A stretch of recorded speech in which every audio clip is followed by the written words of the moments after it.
Can you hear me? Yep. Does it sound different? Yeah. I thought you were gonna do some like auto tune shit or something. Hello, Lawler. Are you having a good day? Yeah, dude, great man. Thanks. Alright, let's get right into it. Yo, can you intro the song? Do your best Keemstar impression. Let's get into the news. Wait, with this. Yep.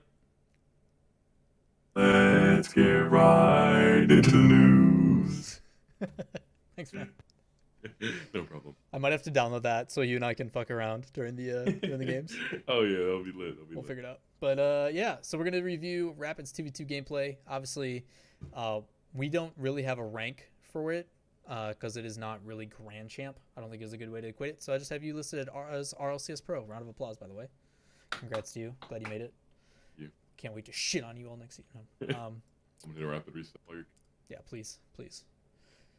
Can't wait for James to say only that. That's gonna be great. All right, let's see what we got here. Oh, he's definitely a pro. Sunless Con video. Every time they make us guess, they're like, "What rank is it?" He's a pro. He's got alpha boost and he does a diagonal kickoff that actually hits correctly. So what makes you in twos go for, I guess, because obviously that kickoff is to win, right? There's a lot of people that try to neutralize it and stuff, but you're trying to win that kickoff. In twos, is it just to give you guys self an advantage, or what's your reasoning for that? Usually, like my kickoffs, like are really fast, so usually I win it. I can almost get a lot of it. Like if I do it right, depending on what they do. I'm trying to score.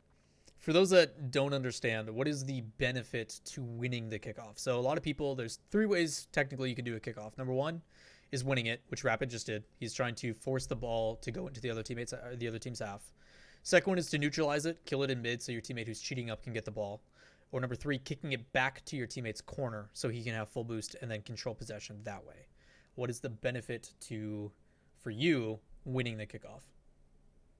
I think winning it gives my teammate time. Like I can get back on defense, or if he's there, you can score it. So it's like if you win it, you almost score it on.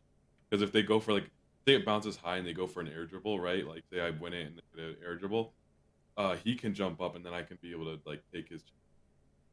So you almost never get scored on off. If you do, it has to be a really good. Yeah, it's super true. The number one thing and the simplest way to put it is it relieves pressure from you guys immediately. Like this game is so reactionary that the ability to just win right off the bat puts so much pressure on them. And Rizzo has pointed this out numerous times as well. He almost always takes it to the corner, like 100% of the time.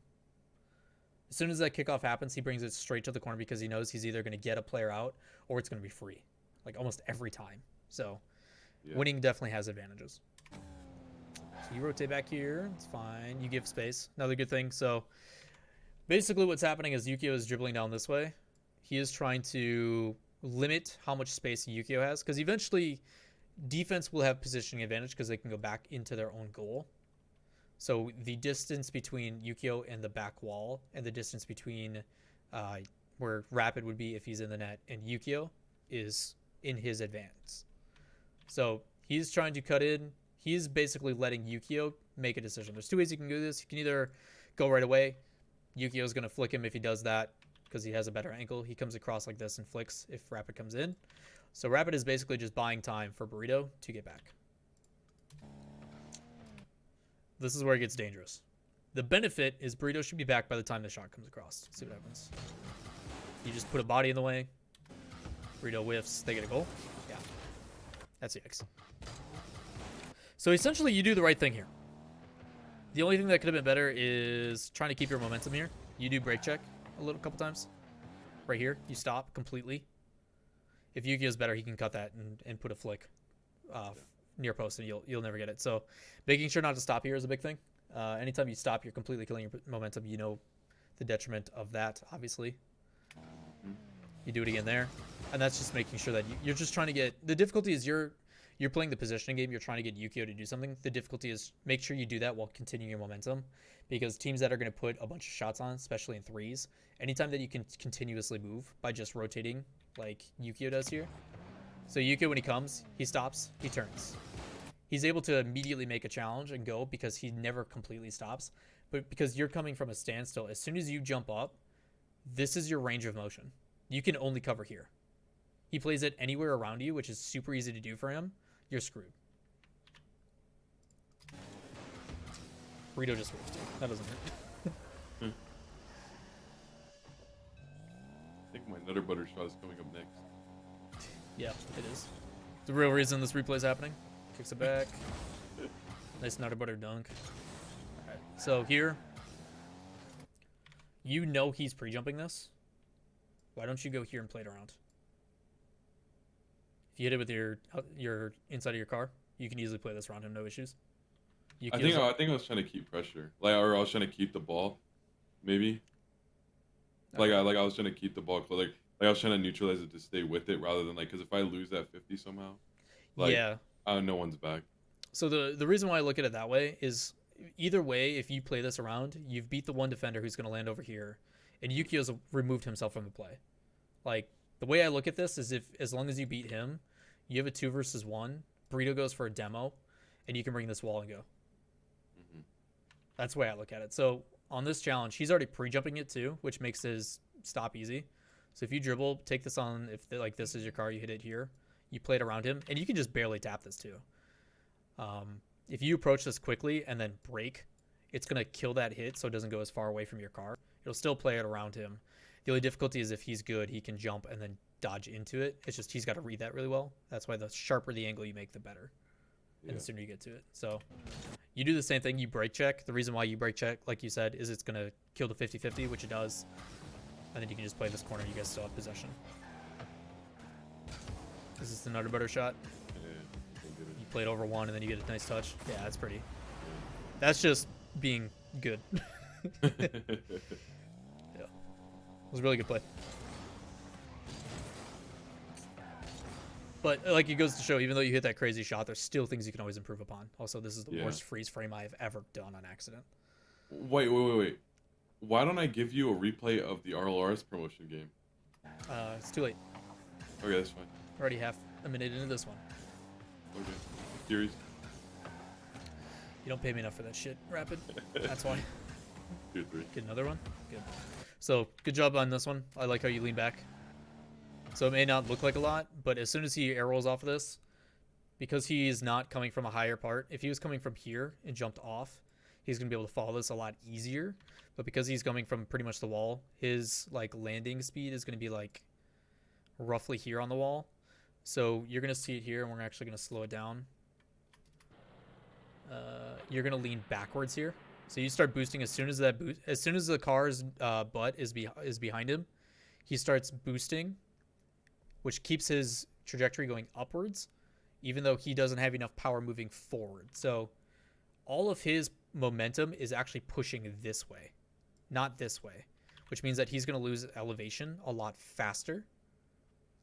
So he needs to find a way to compensate for that, which he does. So as soon as his car is facing the right way, his trajectory wants to go this way. He's boosting through that all the way.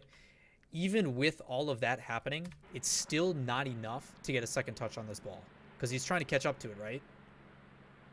So as soon as he catches up to it, you're going to see it at the last second. He tilts his car all the way back to get a nose on it because just barely hitting that, like, that's not much space. That nose, though, is enough to get a second touch and play it the other way. And then you do a fucking 360 on your nose. What? He's styling, boys. Look at this.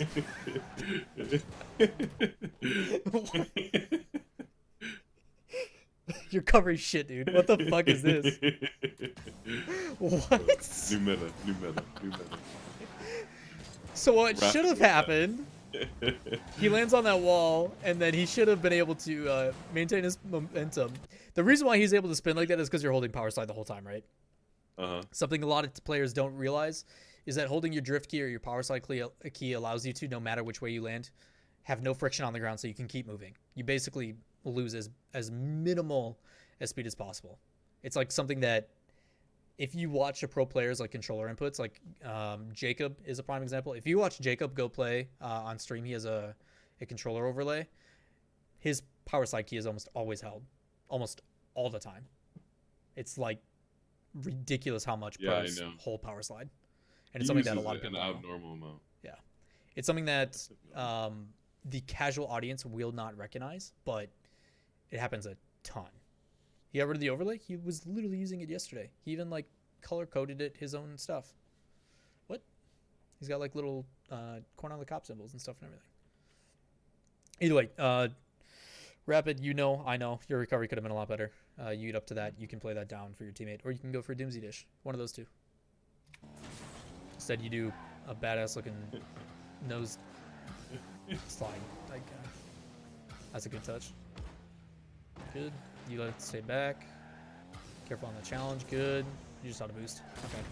So that one's difficult. So 28 boost is what you have after this. Two things. One, you hit it with the underside of your car, so it hits it really light. You want to air roll into that, so it hits it into corner. As soon as you recover, though, recovery's good. Burrito goes in. Burrito is definitely going to lose this. Make a decision. As soon as this ball gets hit, Yukio hits it light too. You either need to commit to that and force a challenge. The difficulty, and I understand your reasoning, like I like the decision you made, but to show the contrast, if you go and challenge that 50-50 creates, Burrito's got to find a way to recover. You're essentially buying time, and you're putting two in the same corner, which is why I don't like it. But with only 28 boost, you're kind of in this, what I call no man's land, or limbo, where like you're not close enough to challenge, you're not far enough back to make a good decision and buy time like you did for the Yukio dribble. So subtle hesitation there. Very, very minimal. And part of the reason why is you see Yukio. I think part of the reason why you turned is because you see Yukio use that boost. I don't know if that's true or not. I don't know if you even remember. I think I remember this play because I was sitting in call with him. Can you see my ping? Because I think this was a play where I was like, it just zoomed across my forehead. 100 ping. I mean, that's not bad, but yeah, I probably should have went, but I saw him like I couldn't tell if he was gonna beat me or not, so I was like, okay, you know what, I'll wait, and then he flings it. I could have easily challenged. I get you though. Like I have difficulties challenging this because you're committing two to the same spot, and all it takes is one pinch, and you guys are both screwed. Now the benefit is all the players in this lobby for the most part are good enough to recover and get back in time. So there is that, but if you make that challenge in that corner and it goes anyway not in your advantage, it's a goal for the other team. Like, yeah. Burrito, like even now, like look at Burrito's positioning. Like he landed so awkward on that ball, and he's double backing to get the boost. If Yukio didn't shoot this, he probably would have like demoed me while this guy has a free net. Like I'd have to try to dodge a demo. Yeah. And save that one guy. Yeah. Either way, you're in a 2 versus 1. It's super dangerous. So challenging is ideal, but I mean you also have to do it with the mindset of we're committing 2 to the corner. Burrito hasn't like recovered. You know, this play has now been going on for like 3 seconds roughly, and he's still in that corner, and he's now just rotating around and has to collect boost. And there's a good chance that if you create that challenge, Kiss and Yukio are still on that corner too. So it's a shot, only 28 boost. It's difficult.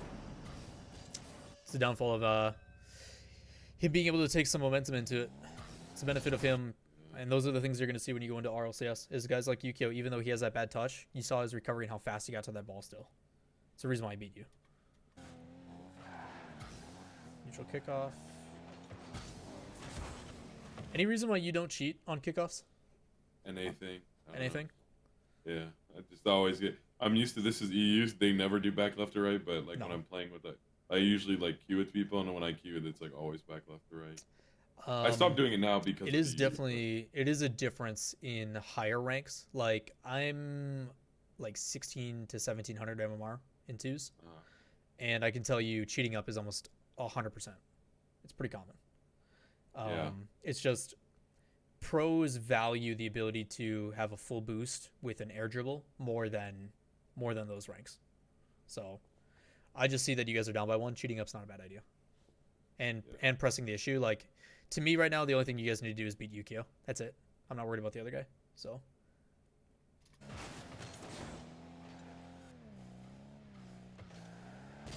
good patience. Ooh, almost does it. Move downfield, let Burrito take. Good. Really like that decision. Really good. Love when you read my mind, my dude. What, the demo? Yep. So as soon as he plays that, he still has possession. There's no reason for you to stay there. You can either move downfield for a pass or go for a demo. You immediately headhunt. It's good. Good way to tie it up.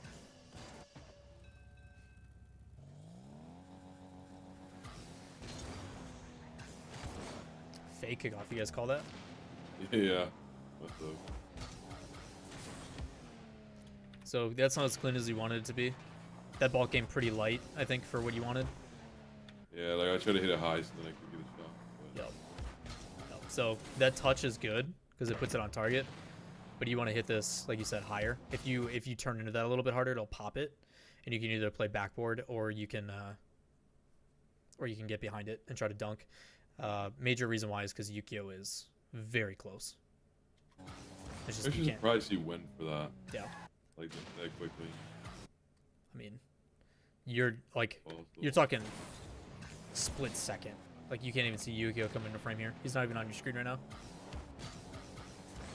Yeah, his challenge really. It's like if I wanted to, I could have hit it over him, but I didn't think he was gonna challenge that quickly. Yeah. Like because I could have instantly jumped and or went for a 50, but then I saw. I mean, for like your perspective, right? Like if I'm Yukio, why would I challenge that, right? Mm-hmm. Like it's super risky to go for that because you have so many options when that ball's up there.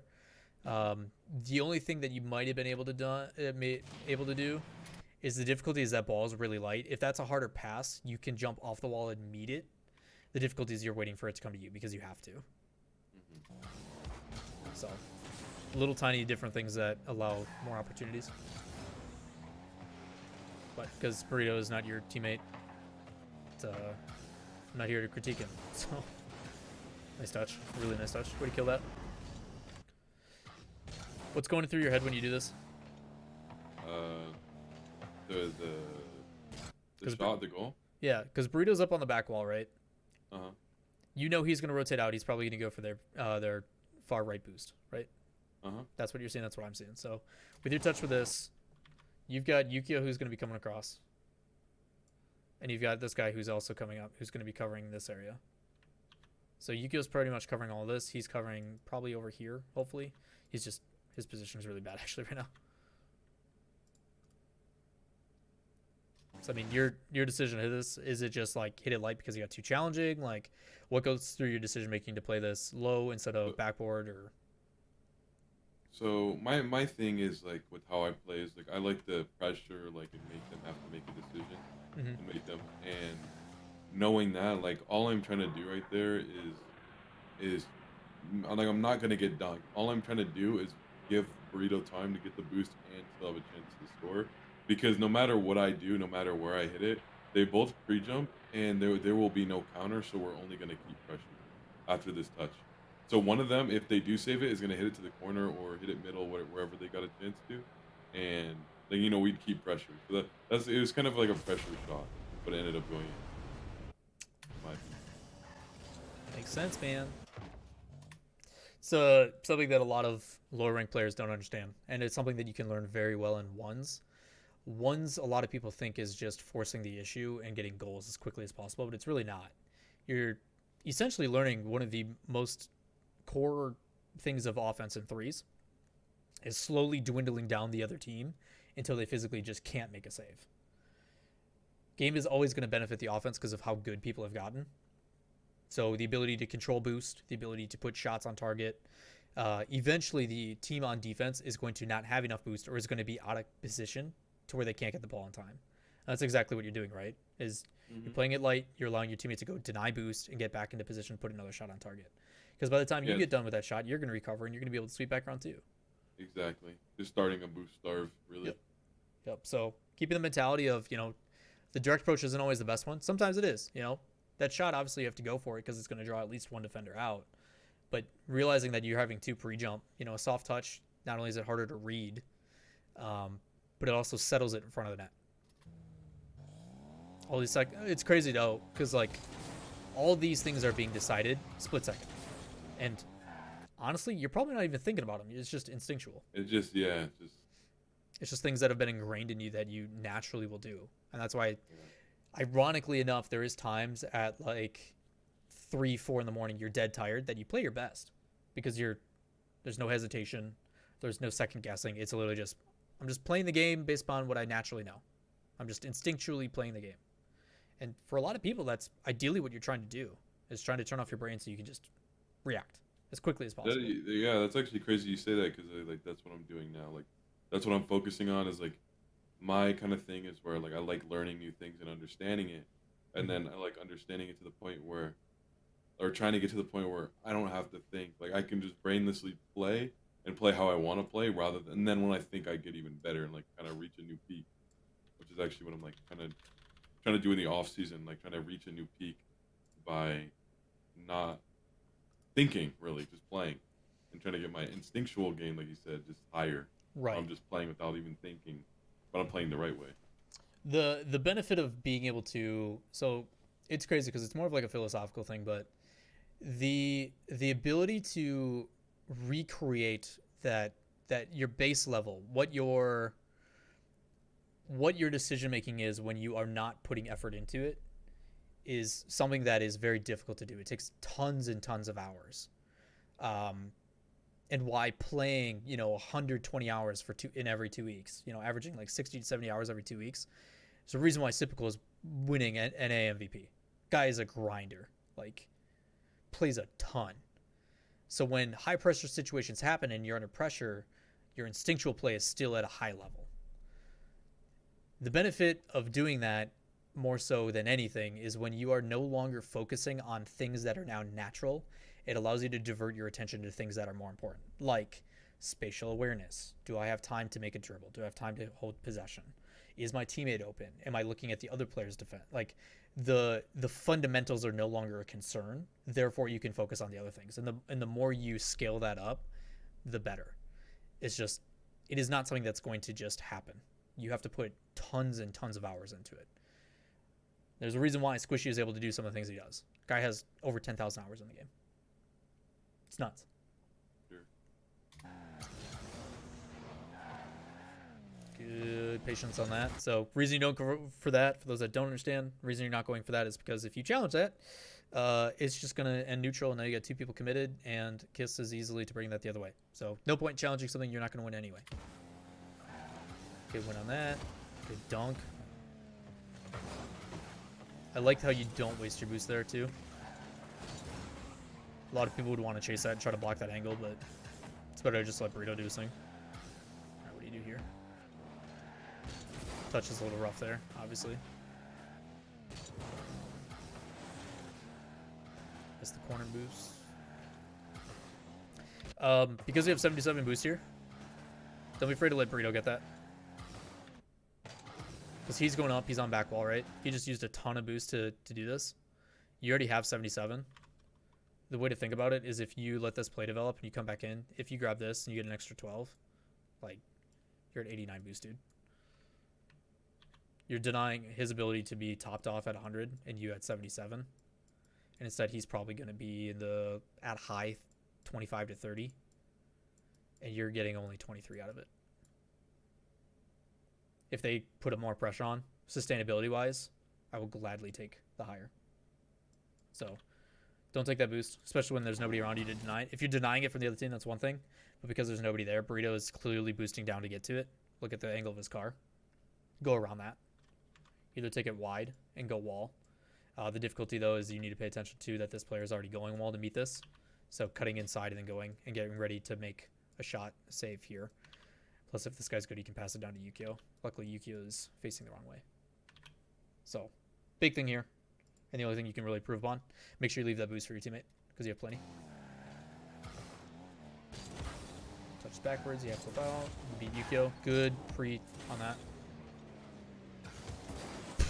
What? Alright. That was kind of weird. So,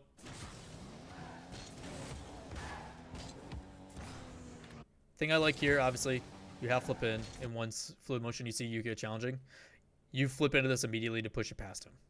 It's really good. Beating a challenge there solo enables everything here. Two options that you can have for this, because he's rotating backwards. This guy is retreating. You have a ton of time to let this develop. So essentially what you want to do is you want to not force yourself to have to make a decision. the easiest way to do that, and I don't know if the replay will be broken or not. I'm gonna see if that midfield boost is up. That's the only thing I want to pay attention to right now, is see if that left midfield is up. So he got it there, which means it'll be up at 256.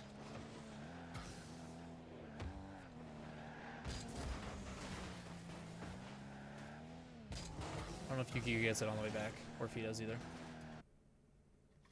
Okay, so he just picked it up. So now it's up at 243-ish.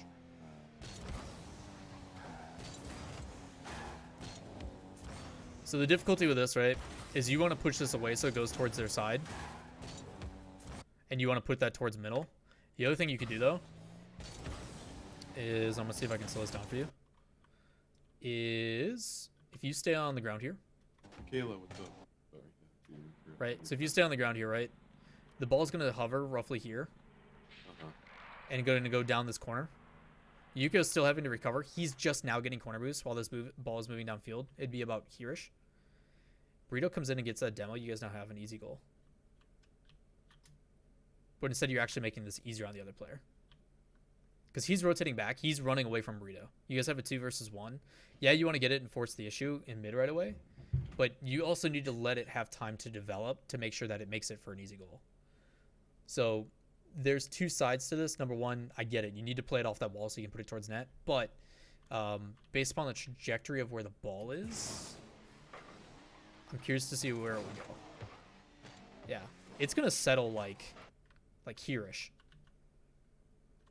The ball will land like right about where I am. You get that boost. I don't think it's up for another 2 seconds, but you still have like 20, 30 boost. You get a demo. You just put a power shot on target. You guys get a goal.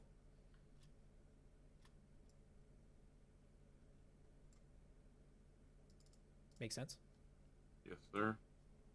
Good, because he didn't say anything. I was like, am I stupid? Is he not? I'm listening. It's a first. I'm just not used to it. Don't worry. I'm still You guys don't know. He may be young, but Rapid is a ball of energy. here. A very weird No ball way. of energy. No way. I'm no energy. I create energy. Let's see. Take it out. You get boost. Good. So something that you guys saw in the last replay that I had problems with. Notice how wide Rapid takes this. 2 reasons. Number one, rotates wide, allows him to see how this play develops more. Gives himself more options. The difficulty of going for a direct approach is it kind of shows your cards too early. You could come across and go for a demo. It also is making this pass harder. The more this develops, the easier it is for him to see what's going to happen. Also, he's already too far away. Based upon Burrito's trajectory, he is going here. He cannot play this further across. I don't think he has the air control to be able to play that more to the right. So you're basically either A, waiting for this to become a pass, which it's not. And because it's not, you're waiting for the rebound. So you go a little bit wider. You back off, get more boost. It's good. Not enough boost. Did you just not know you had enough boost there? Yeah, it was one of those things like, oh, I'm going. Yeah. And then, Which makes sense. Like, if you had the boost, you get that touch. The only difficulty is Burrito's rotating all the way back, which puts you guys in a 1v2. Which is something scary. Positioning-wise, right? He expends a ton of boost to go for that air dribble and lands flat, right? So the difficulty for him is he's trying to rotate out, and he also goes all the way far boost. Reason why he has to go far boost is because you just took that midfield boost. So he could, and I think this is actually a mistake on his part, he could have collected small boost pads with 40 and turned around and kept this pressure. Don't be afraid to fake challenge these or go for a demo. I don't recommend the demo. new meta, I probably should have gone for a demo. Probably would have worked, to be honest. 2 things should happen. 1, you probably could have went for a demo here just to close it out. And then 2, Burrito should have half rotated here. He went full rotate for the 100 boost. Those boost pads should be back up by the time he's there because you went that same path roughly 5 seconds ago. So they should be up. 100 boost isn't, but the 40s are. Yeah, you can see him there. He got 1. He could easily grab like 2 of those and been roughly 30-ish boost to turn on this. And you would have had a shot. Hell, he could have even played it to you in corner. But makes a good challenge. Rotates far post to buy himself time. Good. You see the mistake there, you challenge it immediately. His touch is really awkward, so it hits you in a weird spot. I don't think you expected that.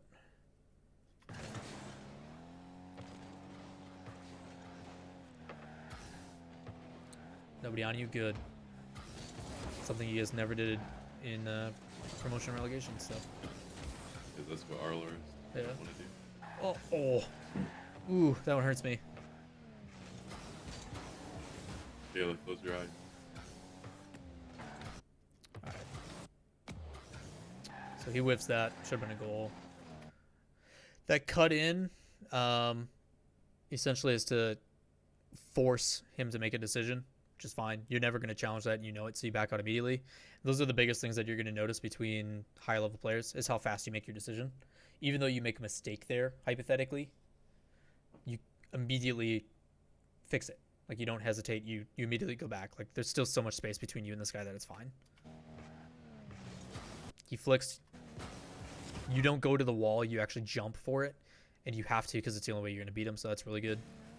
And then you use your boost to recover. Also good. Too many times people would float there for no reason. Your goal with Burrito challenging is to get back to net as quickly as possible, which you do. You get a good hit. Goes to midfield.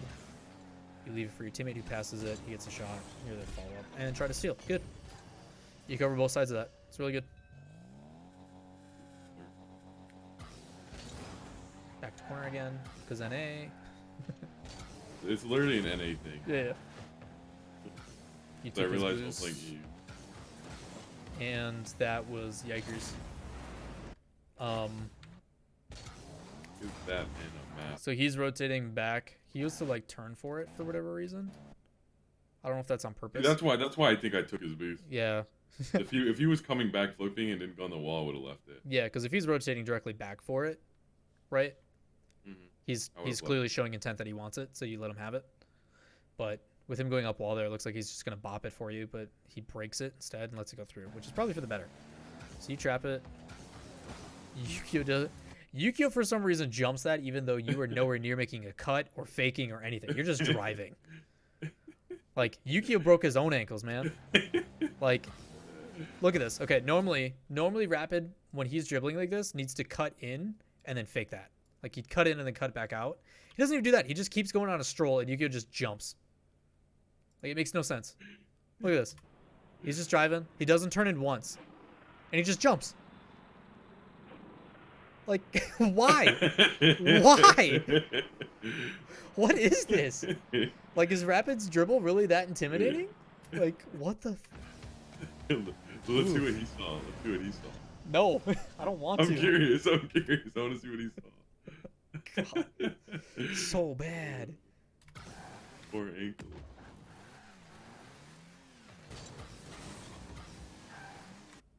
There's so much Dude, space. I'd be There's scared. There I'd be is. scared if I were him. Look at that. Like, It looks dangerous. He's pre-jumping that hit, but like he's just asking to be faked. Who see, he flicks it? knows I could cut it though. He knows I can. I know, cut but it, why so would it's you like- cut it there? To me, he's still not close enough to challenge. Like, this space is so much. That's like 3 ball lengths. He's still way too far, and his angling on this too. Like, he needs to be coming in at this angle. It's very subtle, but like the difference between this allows him to cut it off. Like, if he comes in and approaches this way, when you come in, then he can challenge and meet it. But like, he's still way too far away from this to go for it.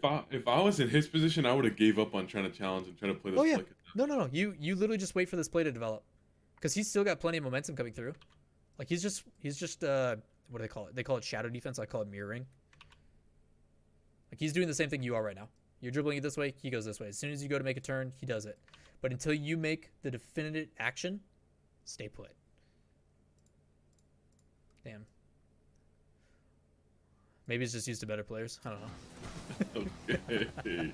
Okay. Nah, he's not used to better players. Okay, man, you're up 5-2, man. I can't talk too much shit. It's fine. Yeah. You hit a nasty double, and we'll call that a fake, I guess. That was a nasty fake. Oh yeah, it was Got nasty. scared. He got scared. He's If I was worried. playing me, I'd be scared too. Please tell me you hit this. Oh. Cast a curse, sorry. Good patience there. You guys have okay. I thought So he was hitting that. I thought he yeah, was yeah. hitting The that. other thing too is so things to consider now. You guys have quote unquote 3 extra lives, technically 2 because you don't want them tied up. You can. This is where most times changing your playstyle is really important. This applies to 3s, applies to 2s, and everything. There's a lot of times there teams will have a certain playstyle that they want to use to win. Right now, you guys obviously 2's aggressive, right? You just want to win the challenges. You want to get the ball in their half. When you're given space, you punish. This is when being more passive and fake challenges are going to benefit you guys greatly, because you're going from being super aggressive all the time, which is what they've been conditioned to, and now you're not doing that. So when they go for 50-50, you're not even there. They just push the ball away. You now have possession. This is when you guys want to change it up. You have a big lead. It's right after kickoff. It's an easy way to mentality. Just say, okay, guys, this is working, but now let's exploit it. Like, Well, don't you think it'll be better to keep the same thing going? yes Like, and no. In 2s, yes. 2s continue to force the issue. But in 3s, Okay, yeah, okay, in 3s. See, about in 3s, in like, say you, like, it's game 7, right? You have a 3-1 lead. yep. Personally, I wouldn't think I would want to change up anything because clearly it's working. Like, series-wise, game-wise, if they're, like, coming back, then changing is good, right? It's But the time to like, do I it. wouldn't play more defensive because it's No, only going to I make wouldn't. them I wouldn't play scared. more defensive. Like, I still want you guys to get to the ball first if you can. I still want you to do stuff, but changing how you challenge just keeps the other teammates from identifying what's happening. So, my recommendation is not that I want you to completely change your playstyle. I just want you to understand that there is same ways to approach things over and over again, but the result can be different by doing subtle little differences. So, like, you're gonna see it here in a sec. Let me give you an example. So here, you could just blast this far, right? With him being there. So you play it low, it's fine. You don't expect him to challenge it. That's great. Like, there's certain things here that you're gonna be able to do, and I'll see if I can identify one here in a sec. Like, you're playing super passive here, which is fine because you just want boost. You literally just sit on it. Let's see it. See if it comes up here.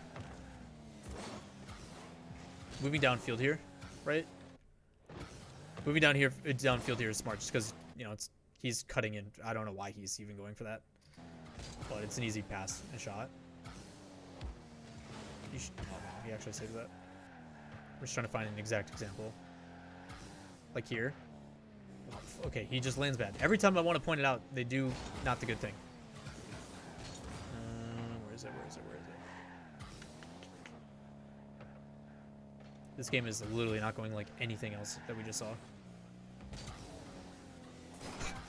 Can we talk about this rapid?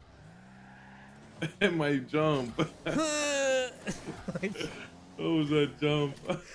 what Dude, was that it? felt What was good. it? I think it was CJ who was watching Farah during one of the matches or whatever, and the same thing happened where he's like, look how hard he has to go to get off the ground because he doesn't go into it with momentum, and his like first touch is really bad, so he's just like, fucking get up there, buddy. Lawler, You can do it. shut up. Like, oh, so rough. That Yeah. was tough. Essentially, it's good to keep doing what you guys are doing because it's working, but be mindful, and like, it's good to make sure that you guys are still playing, but communication is huge. It's one of the defining moments that allows people to win. These are the times that, now that you guys have a win, rather than like being confident and just joking around and stuff, put it to good use, because you don't have much time in between matches to discuss. Be like, okay, guys, we're winning for these reasons, but what are things that we can do, or what are things that are happening that are allowing us to get better? So like during these moments is Lawler, when I'm talking like, shut up. okay, they're super susceptible to long clears, right? That's like the third time that Yukio has not lost the challenge. Kiss challenges too hard, but gets beat by either you or Burrito. So one of you can move downfield. Usually it's he loses to Burrito, you move downfield for a shot. Like, these are the things that you can be like, okay, well, if we have these opportunities, you can either play it to yourself, hold on to it, or just blast it. Like, don't even pass it to me. Just play back wall, and I can go for a demo, and you can follow it up. Like little things like that to change it up. Because I can tell you, this shot, even if it goes in, it's going to tilt him a hell of a lot more if you demo him and Burrito gets the goal. Like, mental game is huge. And when it's demos and these guys feel like they're literally trapped, even though they're not, There's a reason why Vitality dominated G2. As soon as that overtime, that 0-second overtime happened, and then they lost, mental switch immediately. Because G2 should have won that game.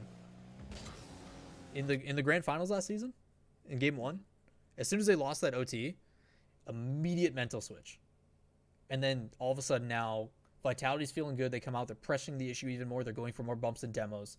And now it feels like you're suffocated. You have no time to breathe. You never have boost. Like, all the things that were things you were able to handle before, you're now thinking about. They're now on your mind, which now forces you to play worse. It sounds really silly, but it makes a huge difference. Like, mental coaches are going to be like almost the number one thing, I think, moving forward. They'll make such a big difference in keeping people like level-headed. Yeah, I agree. Scrub has admitted he plays his best when he's not happy or when he's sad. Like when he's right in the middle, when he just doesn't, he's very nonchalant. He's very careless, per se. Like, obviously he's focused on the game, but he's not like popping off and fist bumping and smiling and this and that. He's just focused. That's when he plays his best, because he's level-headed. So if you can get a team to start thinking negatively because you're bumping, you're getting in their face, you're being really annoying, that's what I mean by pressing the issue. So you do that with fake challenges, things to give yourself space and time. Fake challenges are always good to work in because it keeps the other team guessing. Either way, you guys close this out really well. They also make a ton of mistakes. The only thing that you don't close out well with, we're going to see it here in a little bit, unless we already scooted past it, I hope, for your sake. Did we already go past the Airbus aerial? Yeah, it was rough. It was a Yakers, man. This fight is fucked up.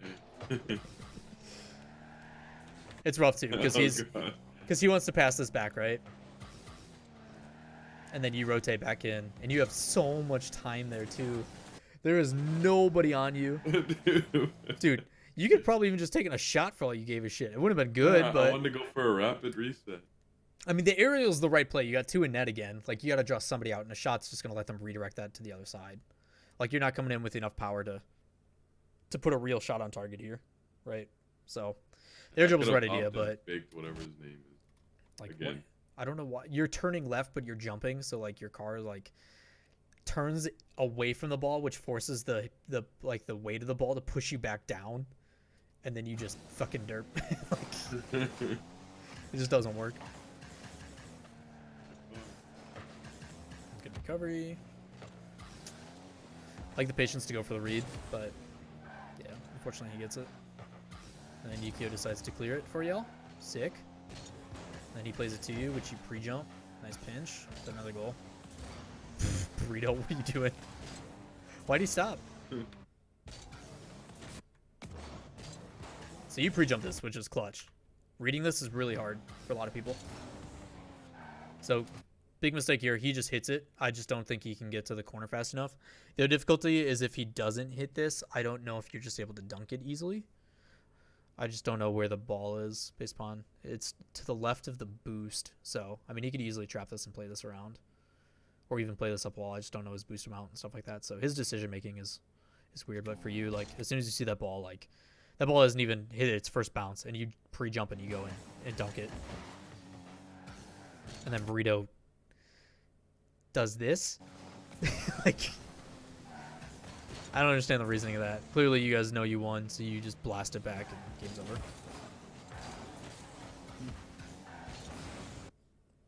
It's good, man.